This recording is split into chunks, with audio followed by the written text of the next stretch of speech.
todas y todos a esta conferencia que, bajo el título UPN y la desforalización de Navarra, ha sido organizada por la Fundación Alkartasuna, dentro de un ciclo titulado Del autogobierno a la independencia.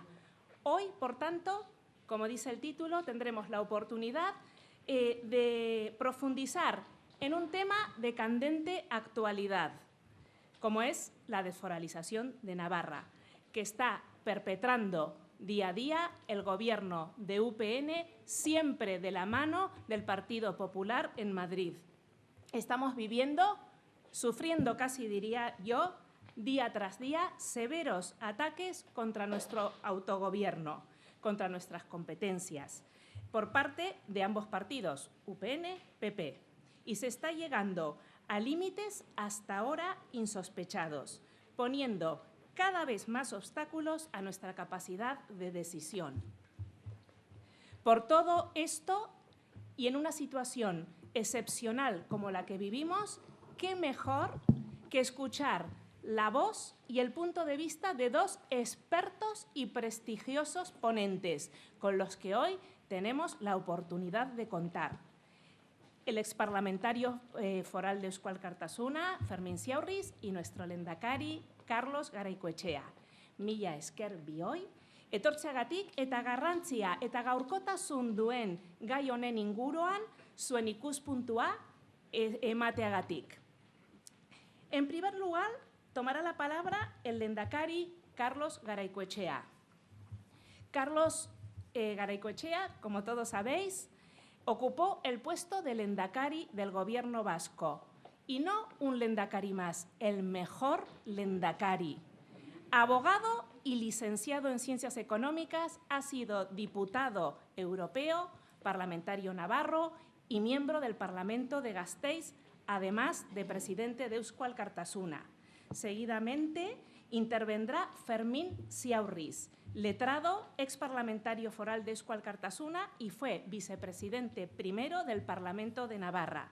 Dentro de Eusko Alkartasuna ha ocupado diversos cargos en la dirección del partido y actualmente es miembro de la Comisión Territorial de Coordinación. Beno ba, mila esker etortzeagatik guztioi, y antes de comenzar cedo la palabra brevemente a nuestro anfitrión, el presidente de la Fundación Alkartasuna, Fernando Ibilsieta, quien nos dará la bienvenida. Eskerrik asko. Bueno, si es muy brevemente, tendré que cumplir órdenes. La verdad es que me había traído un pequeño guión para leerlo, pero se me ha olvidado en la chaqueta. Y como uno viene de fiestas aquí a San Fermín chiquito, pues no iba a venir con chaqueta. De todas formas, lo que tengo que decir es breve, porque así me lo ordenan. Y deciros, pues, bienvenidos, Ongi etorriak. La fundación que presido tiene unos fundamentos y unas formas de hacer. Y aprovechando que el Alga pasa por la Rotxapea, me vais a permitir que os diga o que puntee 4 o 5 cosas que pretende la fundación.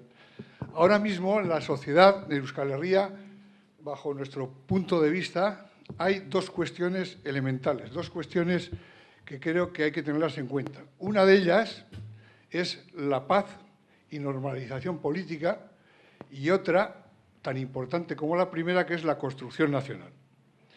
De la primera no voy a referir porque hay otros estamentos dentro de la sociedad de Euskal Herria que se ocupan y se ocuparán de ello, y creo que lo llevarán a buen fin, y por supuesto que cuenten con nuestra fundación como cualquier otra asociación para llevar a buen fin la pacificación y normalización política. Me haré referencia al segundo tema, la construcción nacional. Creemos en la Fundación y creo personalmente que las formas de hacer política hay que darles una pequeña vuelta, unas nuevas formas, algo diferente de lo que hasta ahora se ha hecho o se podía hacer. Y creo que una de las cuestiones es empezar a funcionar en nuestra sociedad como si realmente tuviésemos ya la independencia en el bolsillo. Esto es, actuar con la política de hechos consumados. Creo que esto es lo que procede o lo que pensamos. Y dentro de esta construcción nacional, la fundación que presido, o que me ha tocado presidir, desde luego que coadyuvaremos hasta el final y hasta donde haga falta. Y como consecuencia de esa colaboración, la Fundación ahora mismo tiene unos planes nuevos, dentro de los cuales hay una serie de ciclos de conferencias, entre los que se encuentra esta, desde el autogobierno hacia la independencia, que la primera es hoy y la segunda será a finales de octubre, donde asistirán representantes de Quebec, de Irlanda y algún catalán también. Aparte de eso, hay otro ciclo de conferencias importante, programado ya para Bilbo, Donosti y Iruña, donde el círculo de empresarios, pequeños empresarios independentistas de Cataluña, se han brindado y hemos hecho la probatina y ha resultado positiva de dar conferencias en las 3 capitales para hablar de la viabilidad económica del independentismo, de la independencia de Euskal Herria. Es posible, en la práctica está demostrado y así se va a hacer. ¿Más proyectos de la Fundación? Claro que existen más proyectos. Hemos formado yo no sé inglés, pero se dice algo parecido a como think tank, una especie de laboratorio de ideas, donde ya hemos tenido un par de reuniones y vamos a lanzar, sobre todo, ideas económicas encaminadas a eso que os he dicho antes de la construcción nacional y de la viabilidad económica de esa independencia. Y también, por finalizar y por ser algo reciente, pues tenemos en proyecto la participación, por lo menos parcial, en una emisora de televisión para Navarra. Otro día, será más adelante, cuando se os explique de qué forma, cómo se puede participar, no se puede, etcétera, etcétera. Y yo poco más de la Fundación, el deciros y repetiros que estamos convencidos de una nueva forma de hacer y que lo vamos a hacer. Y yo personalmente estoy comprometido. Y no voy a hablar más. Las conferenciantes de hoy, no hace falta presentarlos, pues son permitidme, dos fieras del nacionalismo y del independentismo. El león Garaikoetxea y el leopardo Ciaurriz. Alkartasuna fundazioak eskatu digute, dakizutenez, UPN eta desfolarizazioari buruz mintzatzeko. Zaila da izenburu hau noski. Desforestazion ateratzen zait. Nahi gabe. Eta Fermini eta bioi eskatu didate lan hori egiteko. Eta nik proposatu diot Fermini. Azkenengo urteotan hemen Nafarroan gertatu diren gauzak eta bar aztertzea. Eta nik orokorki eta historian zehar zer izan diren fueroak eta zer esan nahia eta zer eragina izan duen bai Nafarroan eta bai Euskal Herrian nola izan diren, saiatuko naiz azaltzen, ezta? Izan ere, foralitatean izkutatzen dira manipulazio eta gauza asko. Izan ere, abertzaletasunari, Euskal abertzaletasuna aterako zait, nazionalismoari aurre egiteko, hemen dakizutenez eskubitarrek askotan erabili dute foralitatea eta hori kontuz aztertuko dugu. Gracias a todos por vuestra atención y al presidente de Eusko Alkartasuna, de la Fundación Eusko Alkartasuna, por sus calificativos que nos enorgullecen. Tú prefieres ser leopardo, ¿no?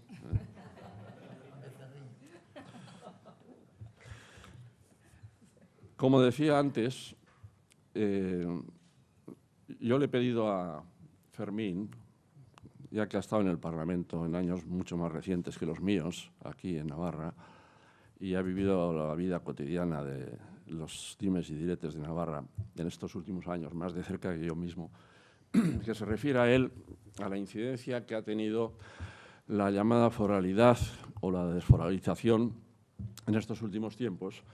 Y si se me permite, yo haría un recorrido con cierta pretensión de recorrido histórico, de consideración general de la cuestión foral, de la manipulación y de las consecuencias e inconsecuencias de que ha sido objeto de la condición de arma arrojadiza contra el ideal nacional vasco, etcétera, del que ha hecho uso sobre todo la derecha navarra.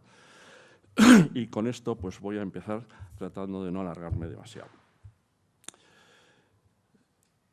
La desfolarización más brutal que ha padecido Navarra, por supuesto, ha sido la que se dio en 1839. Empecemos por recordar eso.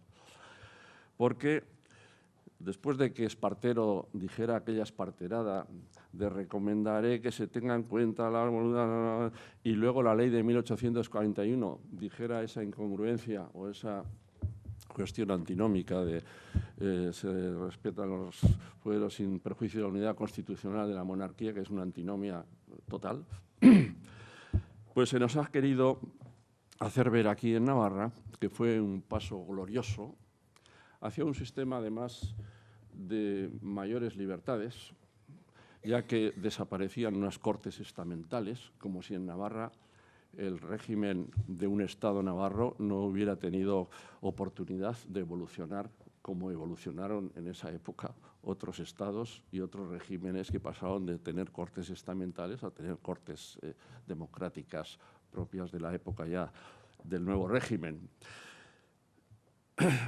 En la ley de 1841, que se ha querido llamar ley paccionada y que ha adquirido cierta carta de naturaleza con el tiempo en esos términos, es una manipulación que hay que denunciar. Los constitucionalistas españoles, no digamos, claro, está Enterría y Tomás Fernández y compañía, por supuesto, dicen que es una ley ordinaria como otra cualquiera. Pero gente de Navarra y gente muy competente de Navarra, desde Larumbe hasta los catedráticos, pues María Cruz Mina y Demetrio Loperena, ya han señalado lo mismo, que es una ley ordinaria, la ley de 1841, y que el carácter paccionado es un mito. Incluso María Cruz Mina denuncia una manipulación terminológica en las comunicaciones que hace el Gobierno de Madrid con la Diputación de Navarra. De manera que, no recuerdo ahora literalmente la frase, pero allá cuando el Gobierno de Madrid le manda a la Diputación de Navarra los términos de la ley que se pretende definitivamente aprobar o presentar en las Cortes del Estado, pues cambian dos conjunciones, una I por una O, de manera que el sentido de obtener una conformidad o simplemente darse por notificado, pues sea sustituido en favor de la primera opción. De manera que la débil argumentación que se quiere sustentar y que han sustentado los foralistas de la derecha navarra en esas conversaciones, que se producen, por cierto, entre el Gobierno de España y una diputación que es producto ya del expolio foral de 1839, porque en 1837, perdón, en el año, 2 años antes de la ley paccionada de 1841, se producen las renovaciones de las diputaciones y se produce la sustitución de la diputación, que era genuina de Navarra, por una diputación de acuerdo con una ley general del Estado en la que se homogeneiza y se quita su raigambre foral y de Estado que tenía Navarra, convirtiendo en una provincia como otra cualquiera. De manera que, además, la que estaría negociando era una diputación en la que se había producido ya ese desafuero y esa elección a través de una ley del Estado que convertía a Navarra en una provincia como otra cualquiera. Pues bien, aun aceptando a efectos puramente dialécticos, que desde luego yo no acepto más que a esos efectos, que la ley hubiera tenido un carácter paccionado por ese intercambio de informaciones que se quiso convertir, falseando incluso alguna letra en las comunicaciones, como un toma y daca negociador. La verdad es que el efecto es devastador porque Navarra deja de ser un reino, deja de ser un Estado. Navarra pierde, por supuesto, fronteras, aduanas, su justicia propia, al igual que el resto de las provincias vascongadas, así llamadas, que no se avinieron a negociar y que estuvieron resistiendo sin negociar una ley que por pragmatismo pues los navarros parece que prefirieron negociar en 1840 y en las provincias de Guipúzcoa y Vizcaya pues siguieron en un tira y afloja hasta décadas después, como podremos ver a continuación.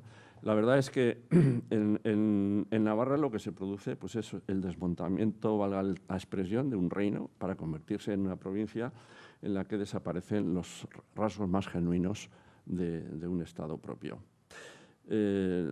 Como he apuntado antes, incluso han querido vestir de un gran avance y un progreso para Navarra este cambio con esa argumentación de que unas cortes estamentales, como las que existían todavía en Navarra y en tantos sitios, pues vienen sustituidos gracias a la reforma del nuevo régimen en el Estado español por unas cortes que ya serán en lo sucesivo pues cortes por elección popular y no por extracción de estamentos, nobleza, clero, etcétera, ¿no? y Estado llano.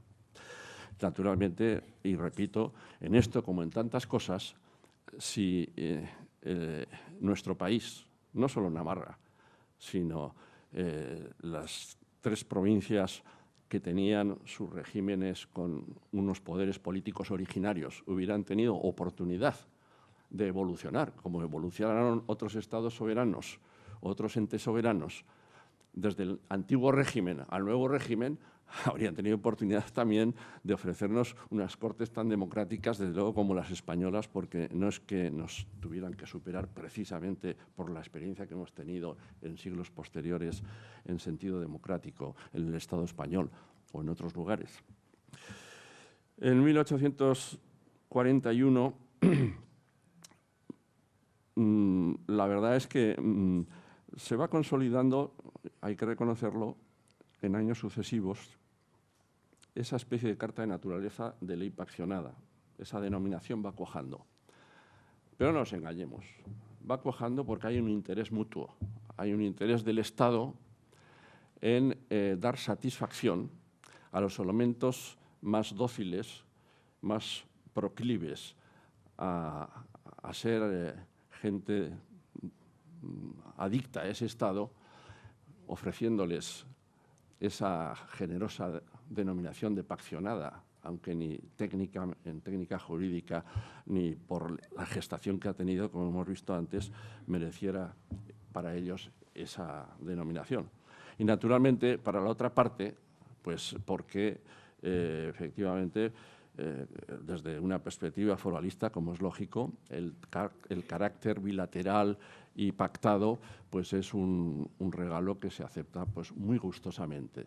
Por tanto, hay un juego mutuo de amabilidades mutuas que incluso se perpetúa, no nos engañemos, hasta la época del franquismo, cuando el franquismo pues hace la pamema pues de que admite que se pacten cuestiones porque hay un régimen de bilateralidad en virtud de la cual pues tiene el Estado que asumir que Navarra tiene derecho a negociar de igual a igual con el Estado. Pues era Franco un hombre que hilaba fino para esas cuestiones. Dentro de esa misma concepción de dar satisfacción a los elementos más adictos al Estado español, al españolismo, y por menos desafectos, por consiguiente, pertenecientes al mundo del nacionalismo y otros lugares de mala nota, pues se va consolidando con una cierta tolerancia o incluso con esa intención de dar satisfacción esa carta de naturaleza de que sea una ley paccionada. Y se consolida el término y se admite implícitamente que en términos políticos, pues sí, hay un cierto acuerdo político a la hora de que se confeccione aquella ley, pues porque se estaba dando un paso trascendental y tenía que haber un toma y daca, etcétera, etcétera. La realidad es que en el siglo XIX se produce un fenómeno y es que aquí, como en muchas partes, surge un sentimiento, una idea y una reivindicación nacional. Y frente a esa idea de una reivindicación nacional vasca, que insisto, algunos dicen, es que en la historia no ha existido un Estado vasco unificado. Bueno, hasta el siglo XIX, en la inmensa mayoría de los países del mundo, porque la idea nacional es una idea de esos tiempos.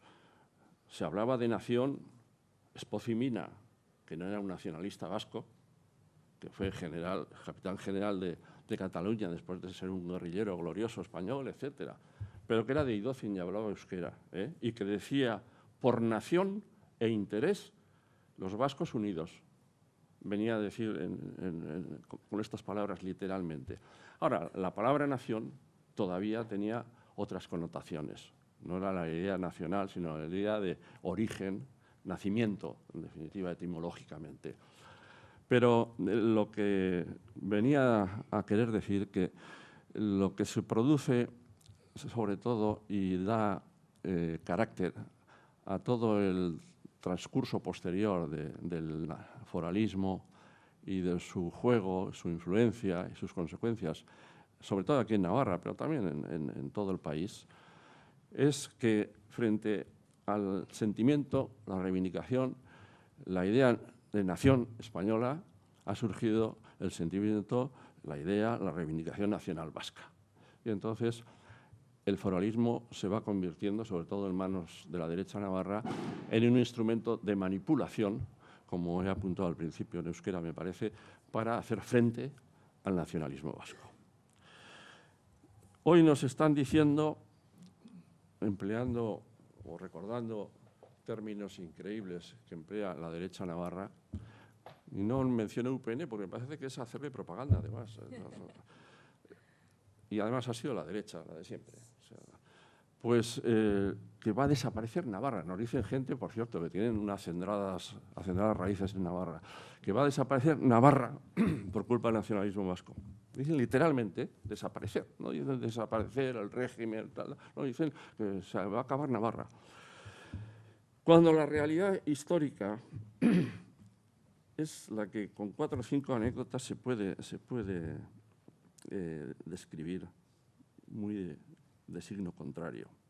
Dicen que Euskal Herria es un invento, ¿no? Eso dicen, un invento, un mito, incluso ignorando que está en la propia ley, la palabra Euskal Herria, ¿no? Porque el Estatuto Vasco empieza diciendo el pueblo vasco de Euskal Herria, en expresión de su nacionalidad, aunque fue muy denostado aquel estatuto, pero en fin, cada tiempo tiene su afán. Pues tiene derecho al autogobierno, tal. Y por cierto, dice a continuación, Guipúzcoa y Bizkaia, al igual que Navarra, tendrán derecho a formar parte de esa comunidad política, en términos más o menos iguales. Es decir, hay una definición legal de Euskal Herria, a pesar de que hasta Rajoy ha dicho que Euskal Herria es un invento, ¿no? Segundo, hay una definición de una comunidad nacional, en expresión de su nacionalidad, que se llama Euskal Herria, por cierto, en euskera dice Beronen izena Euskal Herria zein Euskadi izango da. O sea, su nombre será Euskal Herria Euskadi, ya que aquí con los nombres nos volvemos locos en este país y somos unos iconoclastas que hoy acabamos con un himno, mañana con un nombre, mañana con otra bandera.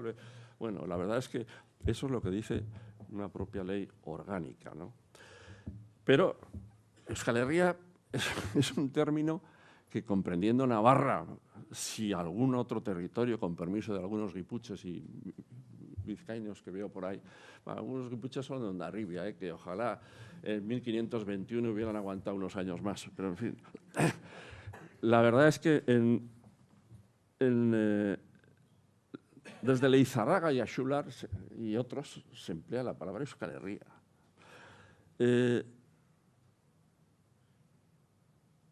En 1868 es Navarra, la Diputación de Navarra, la que hace un llamamiento solemne a las otras 3 diputaciones vascas, proponiéndoles literalmente la unión más íntima posible, porque nos une nuestra cultura, nuestro origen, tal. O sea que es una proposición política que yo creo que está muy escondida por ahí, ese llamamiento de la Diputación. Lo habrán escondido bajo 7 llaves. Yo recuerdo cuando estaba en la institución Príncipe de Viana, protesté porque habían escondido un cuadro de Campión en la Diputación Foral de Navarra, ¿no?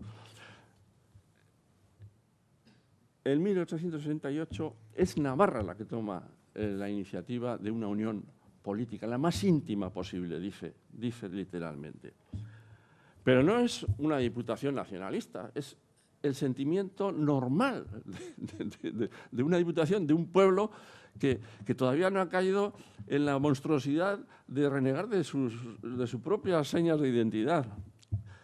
Serafín Olave, el líder del Partido Republicano Federal en la Primera República, ese propone un Estado federal de Navarra con derecho a adscribirse a él, Guipúzcoa, Álava, Vizcaya, y habla del norte de Navarra también, que tengan al menos naturaleza como miembros de este Estado federado de Navarra. Serafín Olave, que no era un nacionalista vasco, que era un hombre que veía las cosas con la naturalidad de su propia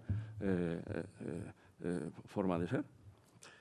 Bueno, no vamos a hablar de los protonacionalistas, que así les llamo yo, Oloriz, Iturralde y Suit, Campión, Aranzadi, etcétera. Yo siempre he dicho que fue una pena que en esta intelectualidad navarra, que fueron precursores del nacionalismo, no hubiera habido un activista como Sabino Arana, porque la flor innata de la intelectualidad vasca fue ese grupo, y ese grupo fue capaz de mantener un pensamiento, de elaborar una doctrina, de dar una idea de país y, por supuesto, de sustentarlo en los derechos originarios, forales, etcétera, pero con una visión ya nacional, y le faltó ese activismo político, que quizá habría dado curso a un desarrollo político en toda Euskal Herria de otras consecuencias. A veces 100 años después o 150 años después es difícil empezar de cero otra vez y decir, pues esto se tiene que basar en lo que entonces todavía apenas era 50 años después de la desaparición del Estado navarro. Es decir, que el Estado navarro podía, llevarse a la ONU, si hubiera existido una ONU, entonces con la naturalidad con que se puede llevar pues una colonización y un avasallamiento militar, pues 40 años después de haberse realizado. Ahora han pasado 200 años casi del atropello y del primer expolio fiscal, y las cosas, ya me entendéis lo que quiero decir, es más difícil empezarlo de cero. Pero hay que conectar la asunción de la realidad histórica y del rango institucional de un Estado vasco como el de Navarra a la hora de configurar el país. Y esto lo ha hecho siempre el nacionalismo. Y con esto me estoy refiriendo al desmentido que hay que dar a los foralistas que, travestidos de navarrismo, dicen que el nacionalismo vasco y las propuestas del nacionalismo acaban con Navarra. Que el nacionalismo vasco, primero, siempre y tradicionalmente, el Partido Nacionalista Vasco desde sus orígenes, y luego los demás, pues consecuentemente también se ha querido utilizar el título de la foralidad cuando sigue siendo interesante utilizarlo, siempre se ha basado incluso doctrinalmente en la reintegración foral plena. Era el sustento doctrinal de las formulaciones del Partido Nacionalista Vasco históricamente. Bueno, decía que el nacionalismo históricamente siempre no estuvo precisamente a la saga en la reivindicación foral. Incluso tradicional e históricamente se fundamentó finalmente en la reintegración foral plena. Por cierto, en la Constitución de 1978, si alguien defendió, hasta donde fue posible, como derechos originarios los derechos históricos forales, fue el nacionalismo vasco, desde luego mucho más que los representantes de la derecha navarra, que prefirieron que el deseo de seguir teniendo pues la ley mito de 1841. La verdad es que, para decirlo todo, en la discusión constitucional, dentro del nacionalismo tuvimos nuestros más y nuestros menos, conscientes de que el derecho a autodeterminación no salía, salvo testimonialmente plantearlo así. Se quiso introducir una especie de cuña confederal, de manera que el reconocimiento de unos derechos históricos preconstitucionales, originarios, y que se actualizaran, ahí sí que se pedía esa condición, o pedíamos algunos esa condición, como un pacto bilateral que tuviera ya ese carácter permanente de bilateralidad, no fue mantenido pues como debió mantenerse por los representantes del Partido Nacionalista Vasco. Y ahí yo he contado esta historia y no quiero, en fin, hurgar en heridas, pero como yo tengo una conversación con Arzallus por teléfono, Arzallus está allí de portavoz, y Arzallus dice que esto de la bilateralidad, no, esto no sale porque esto es terrible y tal, pues ya sabemos que es terrible, sí, pero lo que no podemos es decir sí a unos derechos históricos que emaren de la Constitución, porque eso es acabar con la reivindicación de unos poderes originarios que en este caso son la sustitución de un derecho de autodeterminación que no puede salir con una formulación pura y dura como tal. Y de repente se corta la comunicación patraña de que se quiere acabar con Navarra y que Navarra va a perder su entidad. Luego vienen argumentaciones que se pueden argumentar ad infinitum, ¿no? Sí, pero es que demográficamente, como somos menos y tal, yo he discutido esto desde que era niño casi con algunos a los que no voy a mencionar aquí.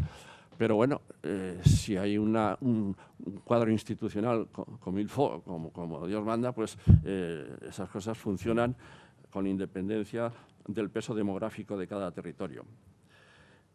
La comunidad foral, con tanto foralismo, y termino con esto y casi te doy paso, Fermín, por decirlo en términos vulgares, ha ido a remolque, a la hora de la verdad, en el avance del autogobierno, de la Corte de Londres, el conflicto de Gibraltar, o al rey de Marruecos, el conflicto de Ceuta y Melilla, porque los jueces, en su imparcialidad, van a estar por encima de cualquier tendencia o inclinación política. Ese día nosotros tendremos que tener una fe ciega en los tribunales españoles a la hora de juzgar nuestros conflictos de competencia. Conclusión, si no tienes un poder soberano a esos efectos, todo lo demás vendrá por añadidura y vendrá siempre en sentido negativo.